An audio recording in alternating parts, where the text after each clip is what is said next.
Hello viewers, আসসালামু আলাইকুম। কেমন আছেন আপনারা সবাই? আবারও চলে আসলাম আপনাদের মাঝে একটা সুন্দর ভিডিও নিয়ে। আজ দেখবেন দেশি মুরগির বাচ্চা এবং পোলট্রি মুরগির ভিতর একটা অস্বাভাবিক প্রেম। আসলে এই বাচ্চাটার মা আছে এবং তার সাথে আরো 3-4টা বাচ্চা আছে।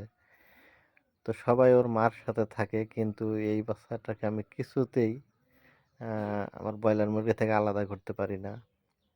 আমি কয়েকবার এখান থেকে নিয়ে ওর মায়ের কাছে রেখেছি, কিন্তু ও বারবারই চলে আসে এবং এই মুরগিগুলোর সাথেই থাকে, ব্রয়লার মুরগিগুলোর সাথে। এবং ওর মার কাছে রেখে আসলে সে সব সময় শুধু চিৎকার করে। তো ভাবছি আজ থেকে ওকে আর এই ব্রয়লার মুরগির কাছ থেকে নেব না। তো অস্বাভাবিক একটা জিনিস, যেটা কখনো কল্পনা করিনি।